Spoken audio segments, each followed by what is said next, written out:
Welcome to Digging Deeper Ag Chats with Al, the podcast exploring the trends, challenges and innovations shaping agriculture. I'm your host, Alistair McCullough from the Gippsland Agriculture Group. Each episode, I'll chat with experts and producers to bring you insights and practical advice from soil to livestock. We'll be digging deeper to keep you informed and ahead of the game. So let's get started. All right, welcome back to Digging Deeper. We've got Morgs in the hot seat again. How you going, Morgs? G'day, Al, and g'day, listeners. Now, I've had a call, and the call was, where's Morgs last month? The masses weren't happy that I bumped you off the list last month. I think I called you, didn't I? Yeah, you did. And all your cousins and brothers. Where were you last month, Morgs? I don't know. I was on holidays, was I?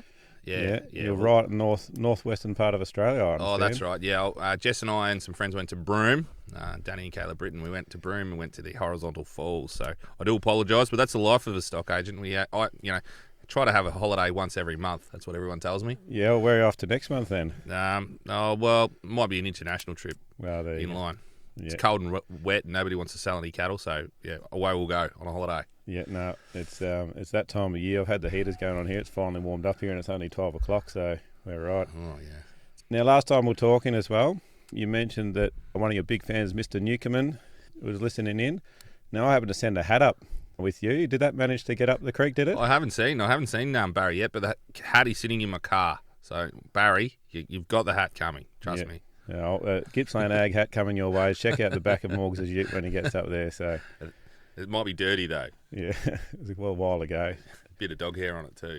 Anyway. And lastly, the Linden Catters. Yep. Report back for them for us. Yeah, we've had we lost our second game for the year, so we've lost 2 games by a point. So it's not too bad. But yeah, we're back at it again. Got Bensdale dead legs this week, so bring it on. Yeah, we must be back to the round 1 again, just about over. Yeah, that was last week. So yeah, right. The kids are back into it, and it gets a bit cold and wet, and everybody gets a bit less keen on a Thursday night for training. But we'll take them on full bore. Well, I was there last Thursday night at training, and there's a lot of kids on that oval Thursday afternoon. Oh yeah, there's about 20 and 3 sides. That's 60 kids plus the Oz kickers running around, plus the senior kids kicking footy. So they're everywhere. It's good. Yeah. How are the seniors going? They're limping along, are they, or are they doing all right this year? Look, they're going better than last year, but they're probably in a development phase, I suppose they'd say. Yeah, that's the buzzword, is it? Yeah, they're probably in the development phase. They've got Wyong this week, and I'm actually filling in. I'm the runner this week, so the messages are going to be very slow. Yeah, very slow. Well, they should do what they do in the AFL, just hold a sign up. You got a loud voice, Morgs. You'll be right. I'll be honking and bellowing around the place. Let's get into it. The cattle market. Firstly, before we start that, you were pretty spot on with some weather reports about 2 or 3 months ago. What's been happening in local weather in our area and further abroad, and what do you got in store for us for winter and early spring? The Bureau of Morganology. That's the one. No, I think it should just trend. It's going to stay pretty cold, isn't it? But I still believe that between Stratford and Bruthen, really is we can still grow feed through the winter. So I think that is a if you've put out a bit of fert and you've put a bit of crop in and things like that, and hopefully it'll trend well. As for the cold up in the hills and whatever, it is a tough time to run cattle and sheep. So winter's a hard time to get through, but we're always a day closer to spring, and I think it's going to trend really well through there. As for forecasting rain, I only do that around the Easter equinox, because that's whether you get your best sort of weather reporting about then for your long-term forecast. So after that, I don't know. I think it'll dry out. So hang on, when's it drying out? I don't know, but I'm just going to say that. It's hinging 50-50. You'll be right at some stage. We have just gone past the winter solstice, is it called? Yep. Yeah, so days are getting a bit longer, so hopefully a bit more warmth as well, because we've got moisture here. What about the rest of the state? Yeah, look, I think there's been it's been rain and hail down in South Gippsland in the past couple of days. Western districts they are getting more and more rain, so it's an accrual of rain. It's just a build-up. They haven't had massive dumps. And then out through the Mallee and various parts of sort of northern Victoria, they've had some pretty solid rainfall. So it's good. It'll probably kick in a few crops away, admittedly very late, but at least we're going to get some sort of growth, which is good. Yep. So what does that mean for movement of livestock? Is it slowing down for people that got them? People are starting to buy, or are they treading with a bit of caution still? No one's really buying. So if you're talking about weaner cattle and things like that, it's just a consistent business transaction. So as you got cattle going out, you got cattle coming in, and that's probably the best way to manoeuvre your business. And lambs are the same.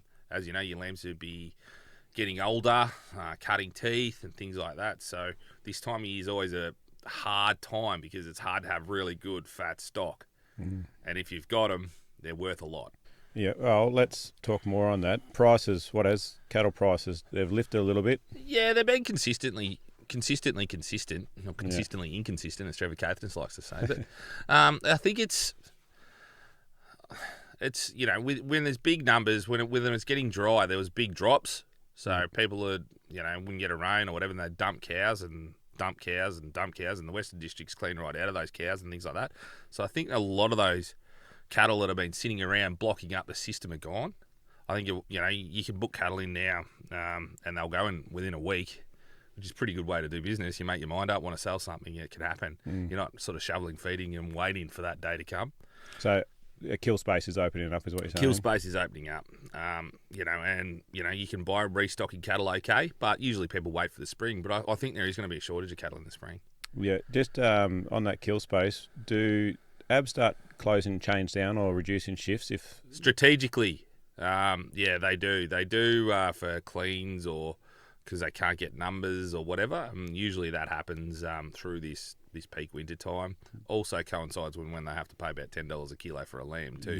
Yeah, they have to strategically shut down. Those prices are going to stay around there, even though there's less throughput. There's less and less lambs, isn't there? So the lamb job's incredibly good. We all knew it was going to get there. It was the public holidays and things like that sort of probably slowed it down and held it off, and a prolonged dry. Like it didn't break till June. So I think everyone was waiting for it to get to there. So we all sort of had a pretty good indication, and it's exciting. It's great, and it's there now. The Gag Group sold some lambs the other day, didn't they, Al? Yeah, we might have topped the elder sale 2 weeks ago, I think it was. So check out our Facebook page. It's all it's on a Facebook. Barry Newcomb's got a Facebook page, so you better look that up. Yeah, get onto it.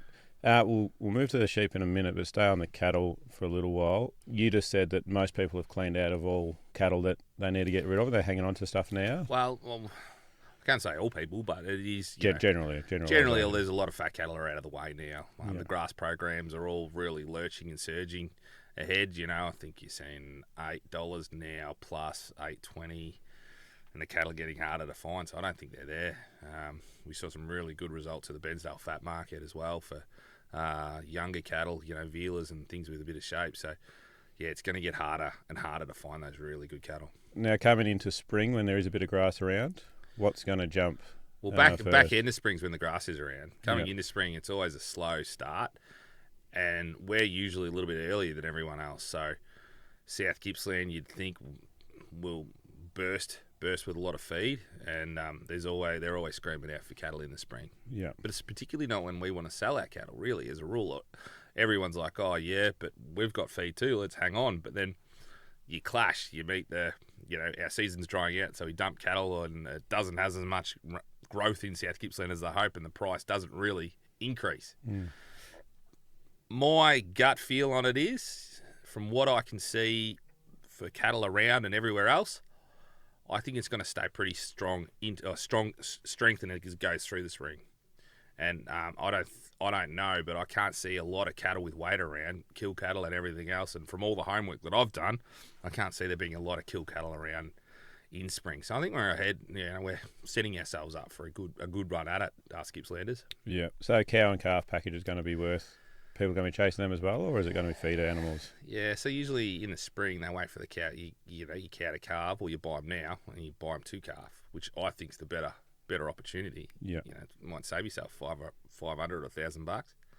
You can buy a young cow, run it through the spring with a calf at foot, and then you can look to sell or grow her on or whatever you want to do.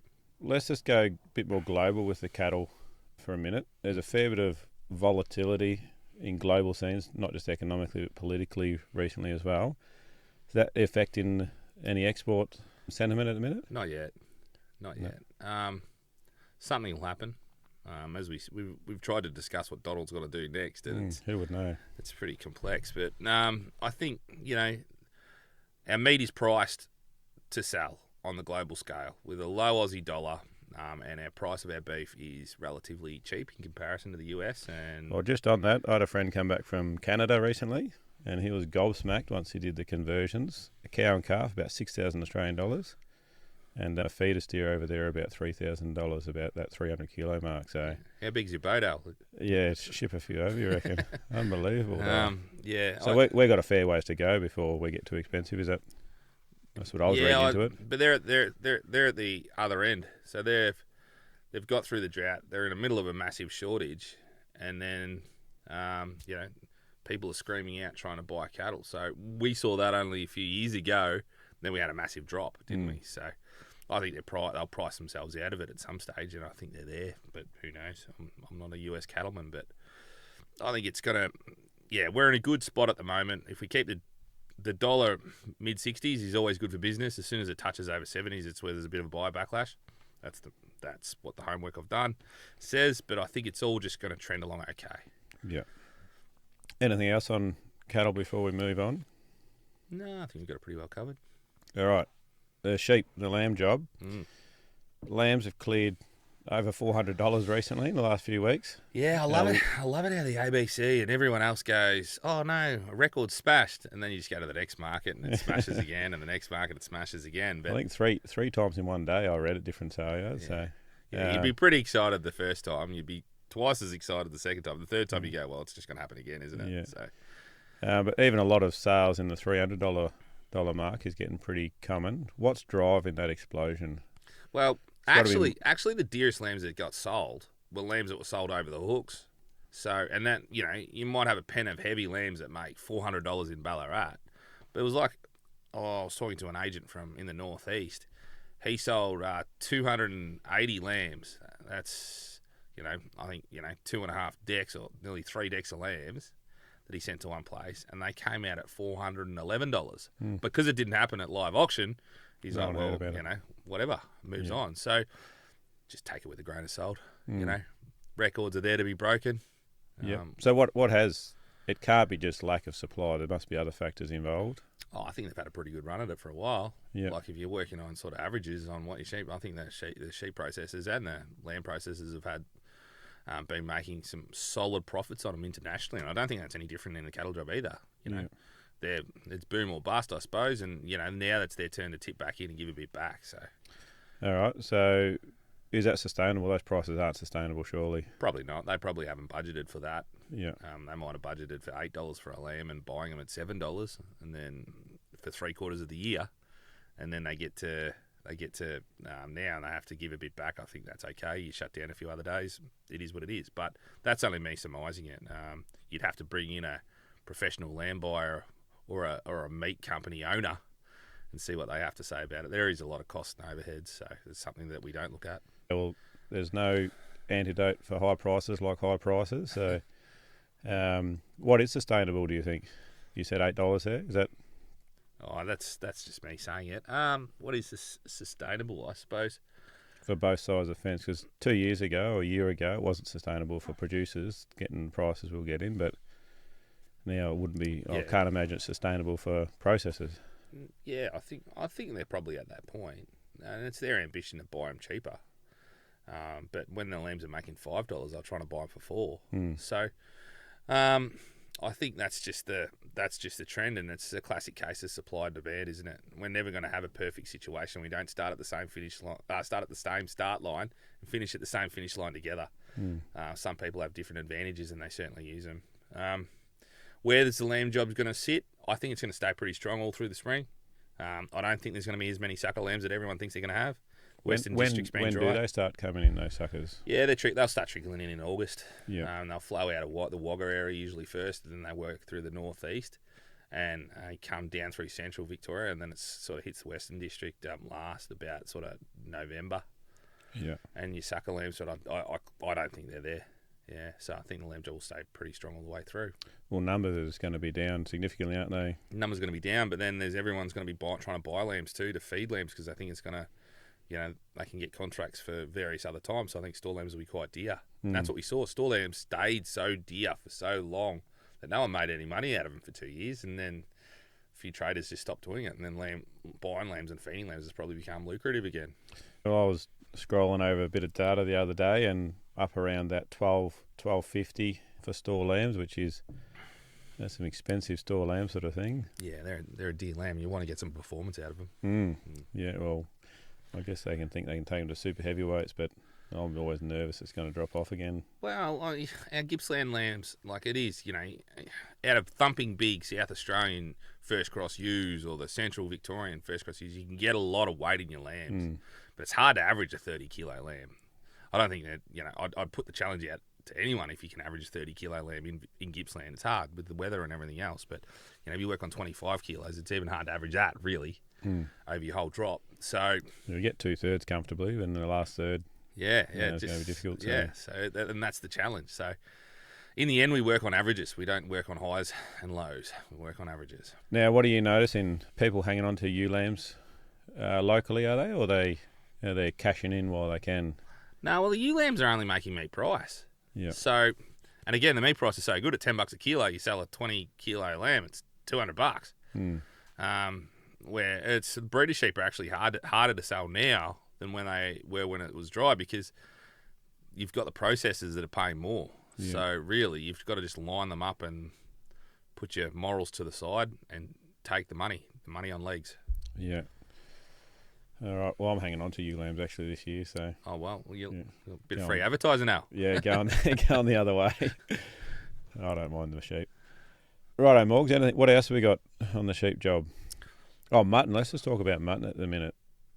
You were actually spotted at the sheep sales the first time. It's like a blue moon, someone said. All the moons have to align for me to show up. No, it is. I do leave it to our boys to sort the sheep and draft the sheep and the lambs. And Mondays are always a pretty hectic time. So I do I have been not been sighted in the Bensdale sheep sale for a while, but. No, I was just getting my own, and it was also our dearest market for the year, so it was a good one to turn up at. Well, the mutton was the thing that staggered me. I hung around for the mutton sale, and what mutton was making was unbelievable there. So I'm blown away with the growth in the Bensdale market. Like the lambs were very, very good. Well, they yarded about 3,000, I think. 3,500, I think. Yeah. The lambs were very, very good. A lot of the mutton went in, and there's 2 or 3 factors there. There was buyers turning out to buy them, and we've done our homework. All the Bensdale agents have to make sure that we're getting these repeat buys coming back, because we could see it dwindling. So you get 3 or 4 major players, midfield, who buy the biggest amount of light sheep. They would have bought just about everything in the mutton lines. Yeah, very strong. Yeah, Brad, JBS were there. Wagstaffs are there. So they're major players. They're all the big boys that buy a lot of sheep. They had their own representatives there, and then we had our usual local buys as well. So it was good, and it was dearer on a lot of the lighter sheep than it probably was previously. So I think it was very strong. How does lining up the sale, how do you say that? Yeah, the Wellington sale after Bensdale, has that helped? The East Gippsland Shire and the GRLE going together on the same day is the best thing. That's what it's called, is it? Yeah, so we've done it on the cattle as well as the sheep and lambs, and it's certainly working. It is certainly working. They used to have to come down on Tuesday for sale and then come down to us on a Thursday, but meeting in the middle, putting it on a Wednesday, we're getting, between the two markets, 1,000 cattle a week, and they're all turning up. So a bloke will rock up and he'll be able to buy 3 or 4 or 5 loads of cows if he wants to, and he can buy some trade and top up a truck. And it's one out of the box, but also because Pakenham stepped out. The Pakenham sale yards was become null and void. Right. So there was a market day that allowed us to do it on. Well, who would have thought 2 councils working so well together? Oh, I don't think they do. It's the agents. It's the agents that did it. Sorry, I don't want to take your credits. No, it wasn't just me. No, everyone sat down and worked through the pros and cons, and even the buyers. Like, they want to buy stock, and they don't want to buy stock at auction. Really, we can sell them in the paddock, we can do whatever else, but they want to buy stock at auction.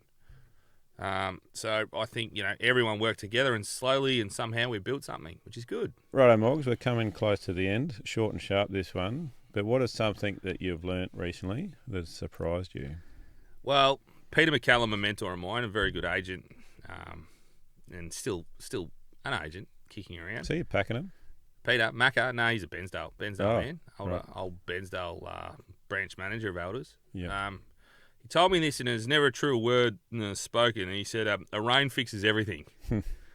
And you think about that in the whole farming sector. It fixes your mood. It can fix a cattle price. It fixes your country. You might do a bit of damage with too much rain, but a rain, he goes, just fixes everything. So, when we spoken a month ago or 2 months ago or 3 months ago, when it was dry in some spots and it was good in others and various other things, but a good rain fixes everything. Yeah, it definitely lifts the spirits. And the other quote that goes along with that I've heard is you can make money in mud. Well, that's a South Gippsland. That's because they're always in mud, I guess. Yeah, I suppose. Yeah. All right. Now, anyone that's listening, we've also got one other thing. We want to run a series of podcasts on local farming identities. So we want locals to come on the podcast and share their stories. Now, Morgs, off the top of your head, who are you going to nominate? Yeah, who could I nominate? Who would be worth coming in to tell their story? I think Johnny Alexander would be a good one. Yeah. Johnny Alexander is a very progressive farmer from, I suppose you'd call it Walper. Yeah. And he'd be happy to come along. He's a real facts and figures man, and he's taught me a lot about farming. If I ever need to cost anything else or do a cost analysis on it, I just get him to do it. So, Johnny, I'll put the challenge down. Get on and teach us a few things. Well, I got John's number, so I'll hit him up this afternoon and tell him he's got to come in. But anyone that's listening, if you've got some nominations of any producers who you will be wanting to nominate, email us at administration@gippslandag.com.au or jump on the website, socials, however else, give us a phone call. We'll also put our biggest fan on it, Barry Newcomen. We'll put Barry on as well. He'll make the trip down. Maybe you could drive him down one afternoon, Morgs. Yeah, absolutely. He'd get here anyway. He comes down to Bensdale a fair bit, so he can come down, do some shopping, pick up his hat, and come and let you have it, Al. That'll be good. All right. Well, thanks very much, Morgs, for coming in. Thanks, everybody. Enjoy your well-earned rest away with the family, and we'll see you definitely next month. Yeah, bring it on.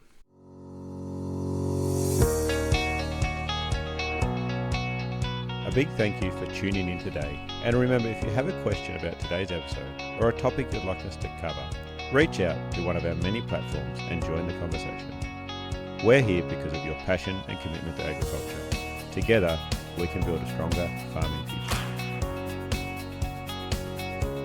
This podcast is made possible by the Future Drought Fund Regional Drought Resilience Planning Program, co-funded by the Victorian and Australian governments.